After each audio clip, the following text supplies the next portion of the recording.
People think scandal belongs to the young, that forbidden love is reserved for impulsive teenagers sneaking kisses in the dark. But I was 25 when it happened, and she was 60. My neighbor, a widow, twice my age, old enough to be my mother. Yet when she knocked on my door with a bowl of soup in her hands, I felt my entire world tilt on its axis. That night was quiet, in the way only small towns can be. No traffic, no laughter spilling out of bars, just the hum of the streetlights and the occasional bark of a restless dog. My apartment sat across from her old brick house, the one with the white shutters that hadn't been painted in years. I'd watched that place for months, sometimes out of curiosity, sometimes out of boredom. Everyone on the block called her the widow, like her name had been replaced by her grief. I wasn't expecting anyone. I had been eating leftover pizza, scrolling on my phone when the knock came. Not hurried, not timid, but deliberate. I opened the door, and there she was, Mrs. Lane, though no one ever used her first name anymore. A porcelain bowl steamed in her hands, the smell of chicken broth and thyme drifting toward me like a memory I didn't own. "For you," she said simply. Her voice wasn't frail the way I thought it would be. It carried weight. I stood there like an idiot, half expecting a camera crew to jump out and yell prank. Neighbors don't just bring food across the street unless you've had surgery or a baby or a funeral. None of those applied to me. I was just a young guy wasting away in a shoebox apartment, fixing cars during the day and drinking too much beer at night. "What's the occasion?" I asked, trying to cover my discomfort with humor. She tilted her head, the faintest smile tugging at her lips. "Do I need one?" It wasn't the words that got me. It was the way she said them. Calm, deliberate, like she was aware of the fire she was lighting and dared me to notice. I did notice. God help me, I noticed everything. The way her silver-streaked hair was pulled back into a loose bun, the faint wrinkles at the corners of her eyes that didn't make her look weak, but wise. The way she stood tall, shoulders squared, as if carrying 60 years had only made her stronger. I took the bowl from her hands, and my fingers brushed hers. Warm, steady, lingering just long enough to feel like a choice. My chest tightened. I wanted to ask why she was really there, but her eyes warned me off. Or maybe they invited me closer. I couldn't tell. All I knew was that my kitchen table, which had sat empty for months, now smelled of her soup. And the silence I'd been living in suddenly felt like it belonged to both of us. They say silence is empty. They're wrong. Silence can be heavy, thick, charged with everything unsaid. That's exactly what filled the space between us as I stood holding that bowl of soup like it was contraband. She lingered in my doorway, her eyes scanning me in a way no one my age had ever dared. Not lustful, not careless, measured, deliberate. "Should I come in?" she asked softly. It wasn't the question itself that shocked me. It was the casual certainty with which she asked it, like she'd been inside 100 times before. My mouth went dry. I should have said no. She was 60, my neighbor, the woman everyone called respectable. If anyone saw her stepping into my apartment, tongues would wag until the end of time. But I stepped aside anyway. She entered slowly, her boots echoing against the old floorboards. I'd never realized how small my place was until her presence filled it. She carried herself differently than anyone I knew. Most women my age slouched into a room, distracted by their phones, restless, impatient. She walked in with intention, as if every step was chosen. I set the soup on the counter and muttered something about finding a spoon. My hands shook more than they should have. She noticed, I could tell. Her gaze followed me across the room, unblinking, steady. It wasn't the stare of a neighbor dropping off a favor. It was something else. Something that made my skin prickle with awareness. You don't eat properly, do you? That bluntness made me turn. Excuse me? She pointed toward the stack of pizza boxes by the sink, the empty beer bottles on the table. You live like a boy, but you're not a boy. Her words hit harder than I expected. No one had ever spoken to me like that, stripping away the pretense, naming what I was and what I wasn't. I wanted to laugh it off, but my voice betrayed me. And what am I then? Her lips curved into something that wasn't quite a smile.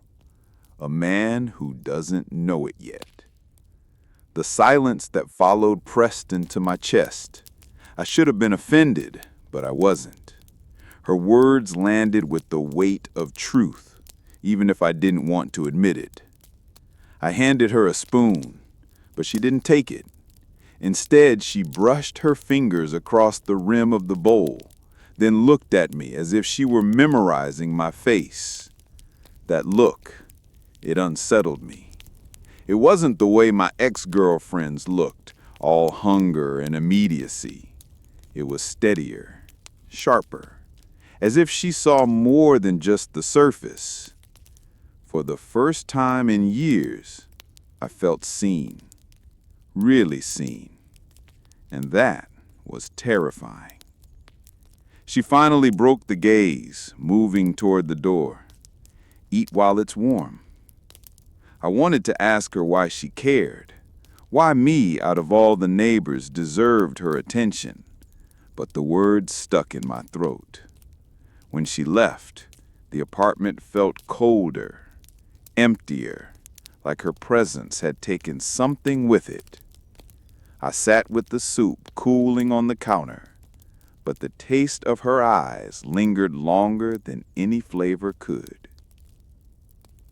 3 nights passed before she came back, long enough for me to convince myself the first visit had been a fluke, a one-time gesture from a kind old neighbor.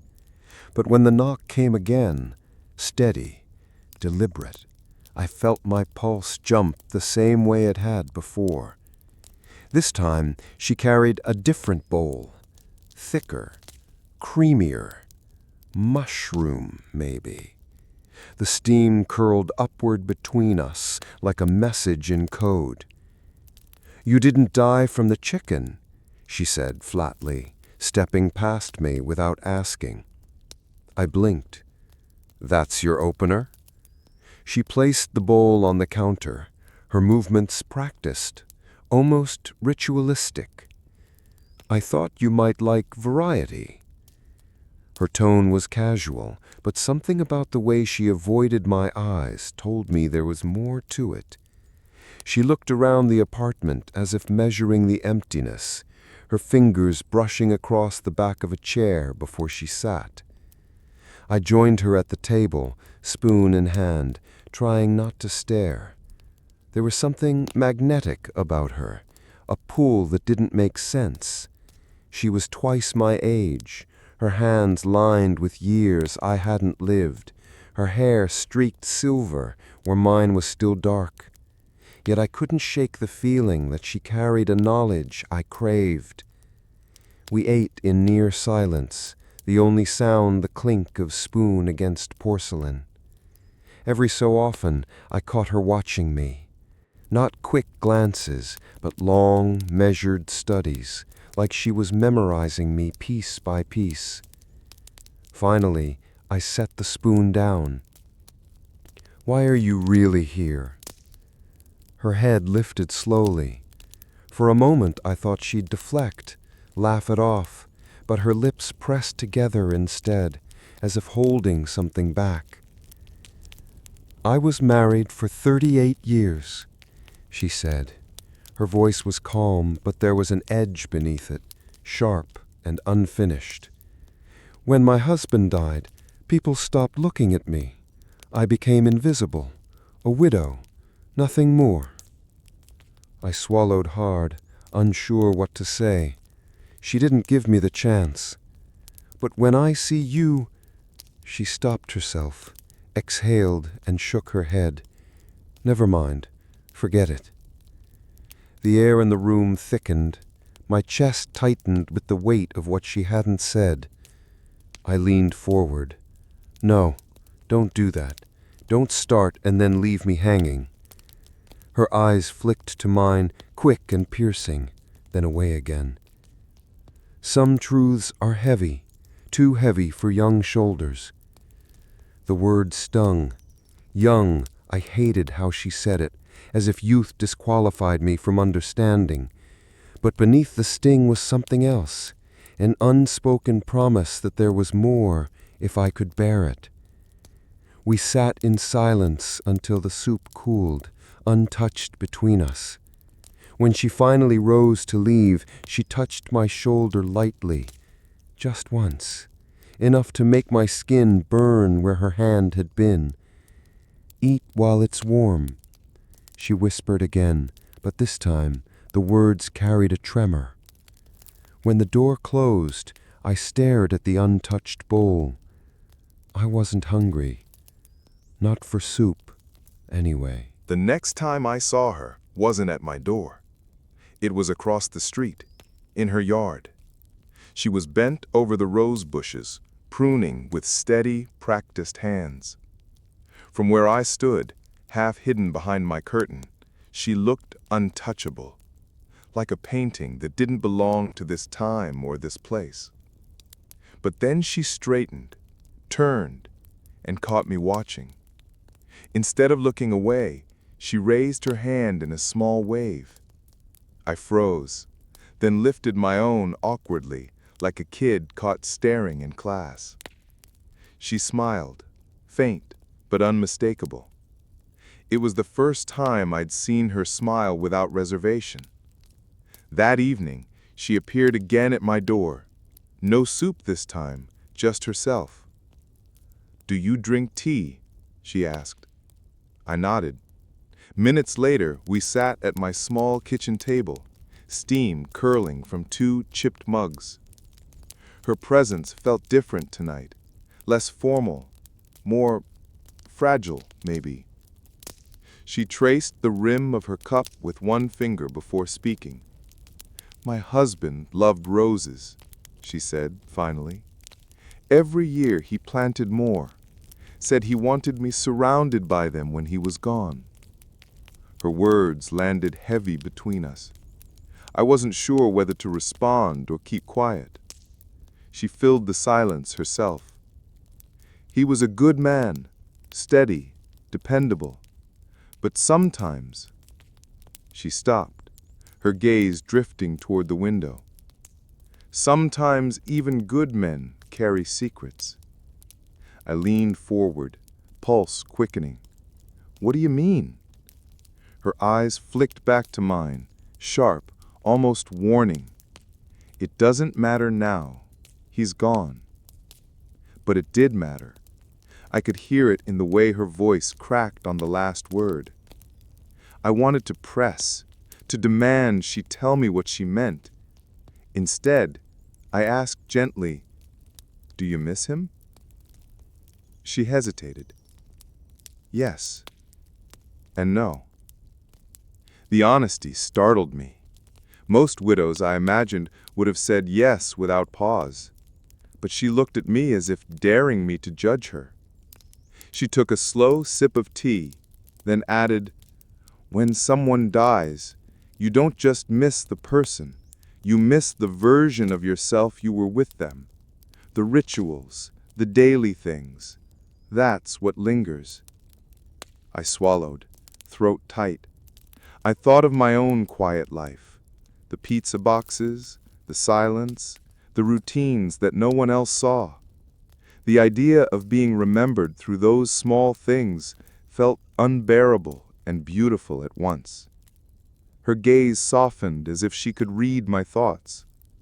That's why I brought you soup.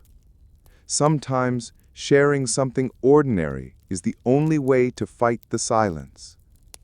The words settled deep inside me, warmer than the tea. For a long moment, we sat without speaking, the hum of the refrigerator the only sound. Then she leaned back, her eyes darker now. One day, I'll tell you the truth about him, about us, but not tonight. And just like that, the air thickened again, filled with something I couldn't name. When she left, I wasn't sure if I wanted her secret, or if I was afraid of what it would do to me once I knew. The next time I saw her wasn't at my door. It was across the street in her yard. She was bent over the rose bushes, pruning with steady, practiced hands.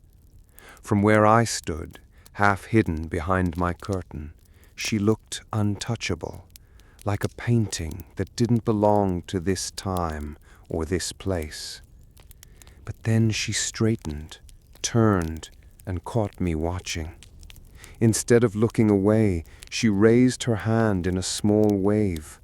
I froze, then lifted my own awkwardly, like a kid caught staring in class. She smiled, faint but unmistakable. It was the first time I'd seen her smile without reservation. That evening she appeared again at my door. No soup this time, just herself. "Do you drink tea?" she asked. I nodded. Minutes later, we sat at my small kitchen table, steam curling from 2 chipped mugs.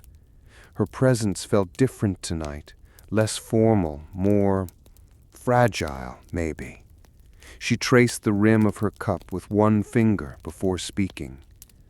"My husband loved roses," she said finally. "Every year he planted more, said he wanted me surrounded by them when he was gone." Her words landed heavy between us. I wasn't sure whether to respond or keep quiet. She filled the silence herself. "He was a good man, steady, dependable. But sometimes," she stopped, her gaze drifting toward the window, "sometimes even good men carry secrets." I leaned forward, pulse quickening. "What do you mean?" Her eyes flicked back to mine, sharp, almost warning. "It doesn't matter now. He's gone." But it did matter. I could hear it in the way her voice cracked on the last word. I wanted to press, to demand she tell me what she meant. Instead, I asked gently, "Do you miss him?" She hesitated. "Yes and no." The honesty startled me. Most widows, I imagined, would have said yes without pause. But she looked at me as if daring me to judge her. She took a slow sip of tea, then added, "When someone dies, you don't just miss the person. You miss the version of yourself you were with them. The rituals, the daily things, that's what lingers." I swallowed, throat tight. I thought of my own quiet life, the pizza boxes, the silence, the routines that no one else saw. The idea of being remembered through those small things felt unbearable and beautiful at once. Her gaze softened, as if she could read my thoughts. "That's why I brought you soup. Sometimes sharing something ordinary is the only way to fight the silence." The words settled deep inside me, warmer than the tea. For a long moment we sat without speaking, the hum of the refrigerator the only sound. Then she leaned back, her eyes darker now. "One day I'll tell you the truth about him, about us, but not tonight." And just like that, the air thickened again, filled with something I couldn't name. When she left, I wasn't sure if I wanted her secret or if I was afraid of what it would do to me once I knew. The storm came without warning. One of those spring downpours that turned the street into a river and hammered against the windows like fists. I'd just shut off the TV when the knock came. Loud, insistent, soaked through with urgency. I opened the door, and there she was. The widow. Her hair plastered to her forehead, her coat dripping water onto my porch, her breath coming fast like she'd run across the street. For a second I thought she might collapse. "Come in," I said, pulling her inside before she could protest. Her boots squeaked on the floor, water pooling around her feet. I grabbed a towel from the bathroom and draped it over her shoulders. She didn't speak, didn't even meet my eyes. She just stood there, trembling. The storm outside raging as fiercely as whatever was happening inside her. "You'll get sick," I muttered, guiding her to the couch. I made tea out of habit, hands moving faster than my thoughts. When I finally set the mug in her hands, she stared at it like she'd forgotten what tea was. Minutes passed before she whispered, "I shouldn't be here." The words cut sharper than the storm. "Why not?" She looked up then, and I'll never forget her eyes. Haunted, defiant, desperate all at once. He had secrets, affairs, lies, debts, things no one ever saw because I kept the house clean and the roses blooming. But that's not the part that matters. Then what matters? I pressed. Her gaze locked on mine, unflinching now.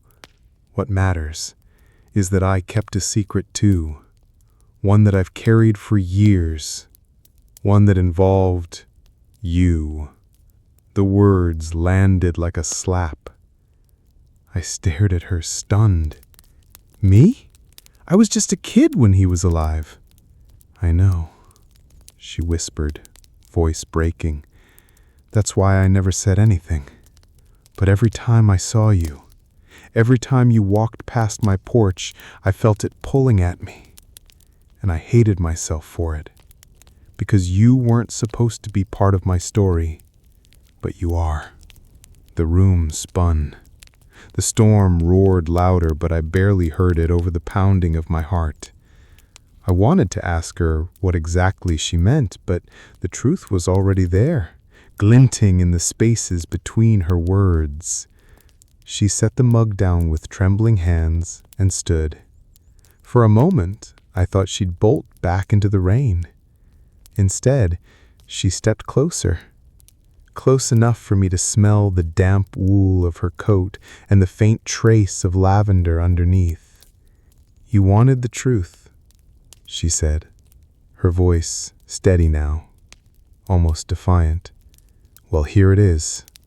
I've wanted you longer than I'll ever admit, and I can't carry it alone anymore." I didn't answer her right away. How could I? My mind was spinning, chasing meaning in her words like a dog after its tail. She'd said she'd wanted me. Not recently, not just now.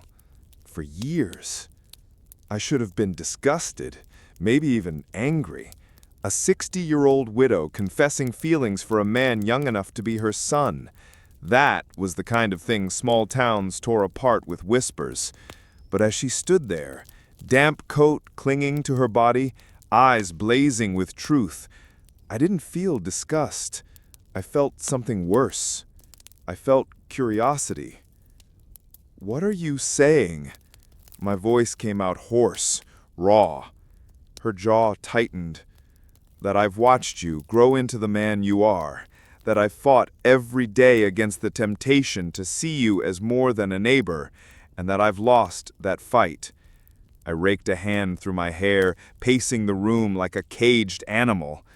Do you hear yourself? You're 60. I'm 25. People will talk. She cut in, voice sharp. They always talk, but they don't live your life. You do. Her defiance shook me more than her confession.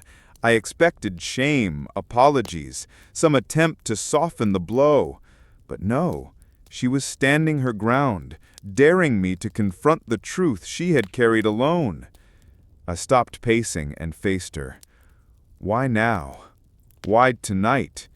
She hesitated, then glanced toward the window where rain streaked the glass like tears. Because storms wash things clean, and I'm tired of being dirty with secrets. The silence that followed pressed down on us, thick and merciless. My chest ached with conflicting pulls. One voice screamed that this was wrong, that she was too old, that I'd be branded a fool or worse. Another voice, quieter but stronger, whispered that for the first time, someone saw me, really saw me, not as a boy fumbling through life, but as a man worth wanting. She stepped closer. Just one step, but it felt like a mile. You don't have to want me back, she said softly, but don't pretend you don't feel this. Don't lie to yourself. Her words cut straight through me, because she was right. I did feel it. The way my pulse quickened whenever she looked at me, the heat that spread through me when her hand brushed mine, the strange comfort of her presence, as if the silence I'd lived with for so long was finally being shared. I shouldn't, I whispered. No, she agreed, her eyes steady on mine. And yet, the storm outside crashed, thunder rattling the windows.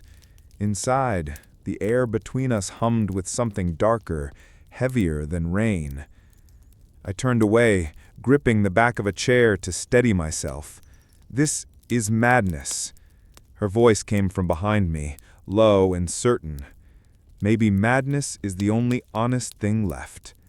And in that moment, I realized the real danger wasn't her age, or the whispers, or even the secret she had kept.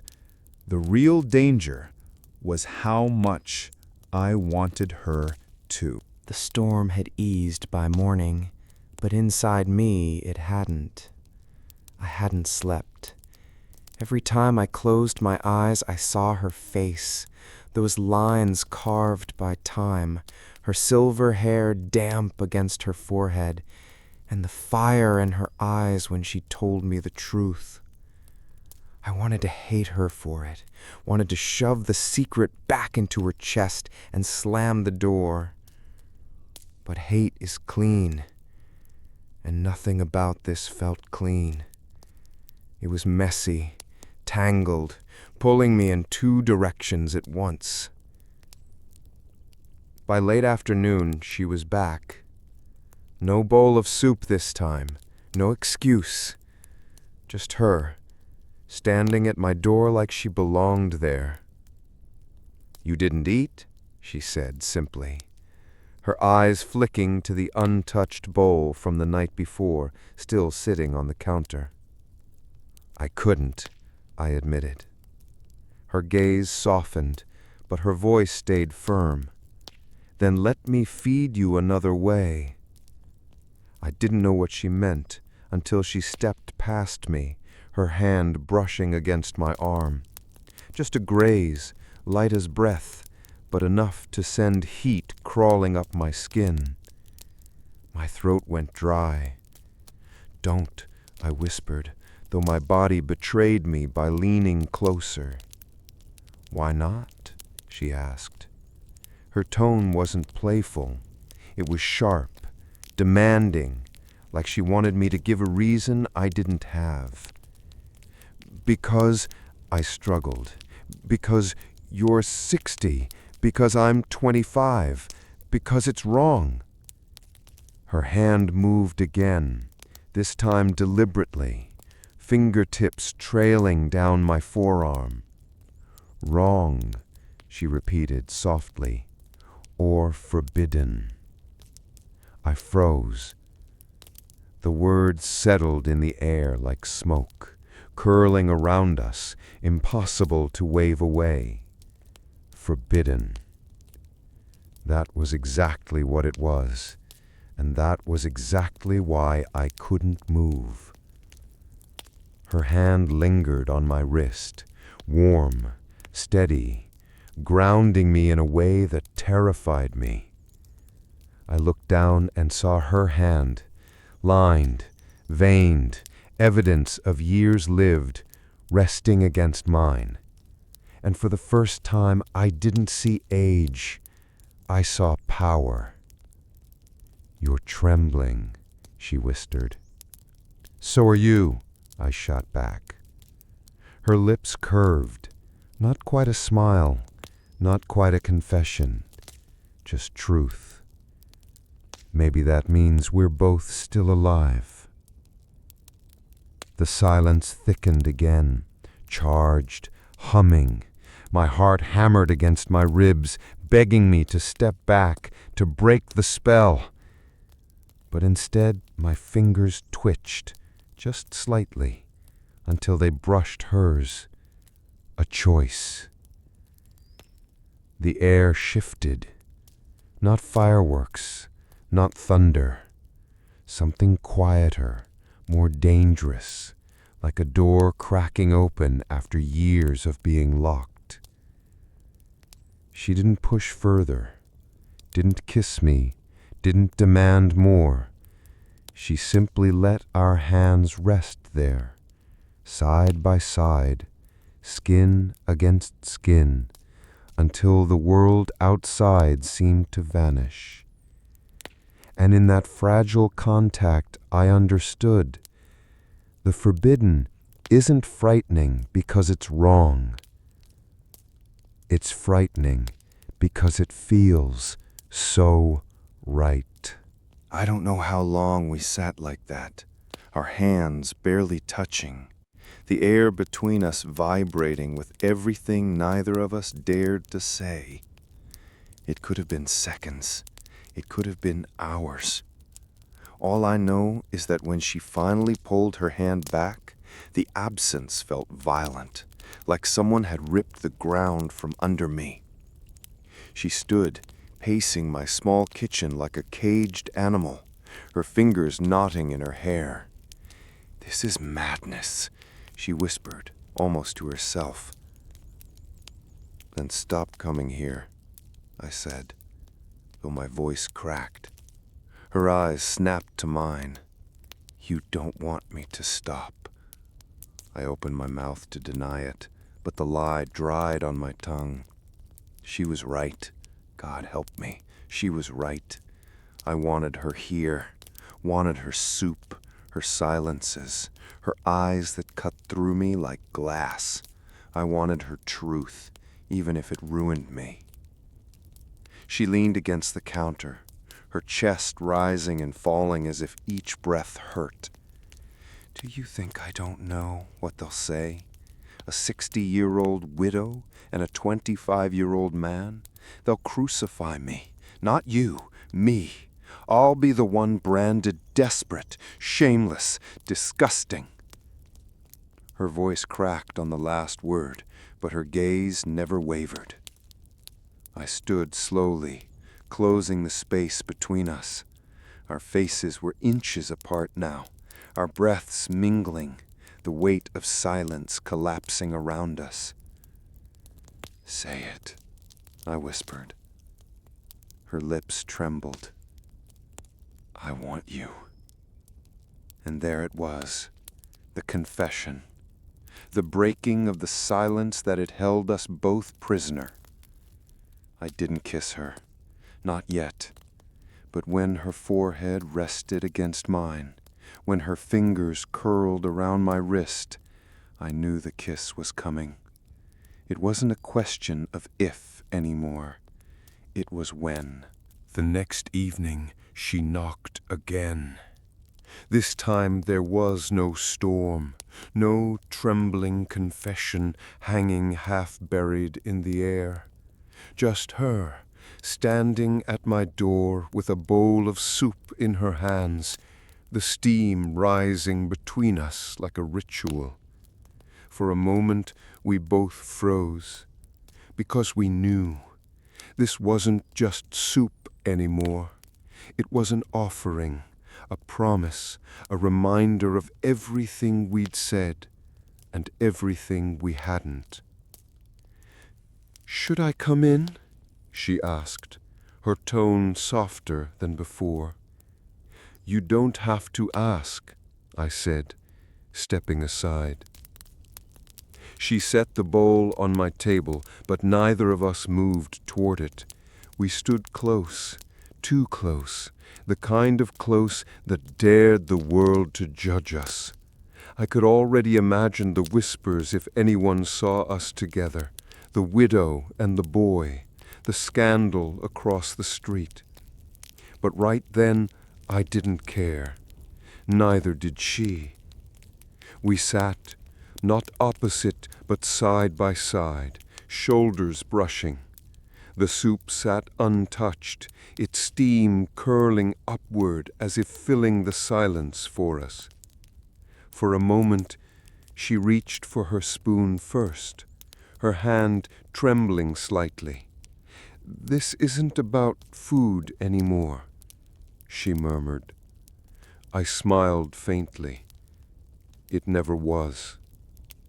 For a while we ate in silence, but it was a different silence now, shared, warm, alive. Every clink of the spoon against the bowl felt like a heartbeat. Every glance we exchanged carried the weight of something forbidden and undeniable. At one point, her hand brushed mine again, the same touch that had started everything. Only this time, I didn't hesitate. I turned my palm upward and caught her fingers, lacing them with mine. She stiffened just for a second, as if bracing for guilt. But when she looked at me and saw no hesitation in my eyes, her shoulders eased. "You'll regret this," she whispered. "Maybe," I admitted, "but not tonight." Her laugh was soft, broken, like a sound she hadn't made in years. She leaned her head against my shoulder, and for the first time the years between us didn't feel like a chasm. They felt like a bridge, fragile, yes, but strong enough to carry us for now. The soup cooled, forgotten on the table. What mattered was the warmth of her hand in mine, the weight of her head against me, the unspoken truth that had finally found air. When she finally rose to leave, she didn't take the empty bowl with her. She left it there, on my counter, as if to say, "This isn't over. This is only beginning." And when I closed the door behind her, I realized something I hadn't dared to believe before. Sometimes love doesn't come dressed as youth or wrapped in social approval. Sometimes it arrives in the most ordinary of forms. Soup in a bowl, a hand brushing yours across the table, a secret finally spoken out loud. And sometimes it knocks on your door when the world least wants you to open it.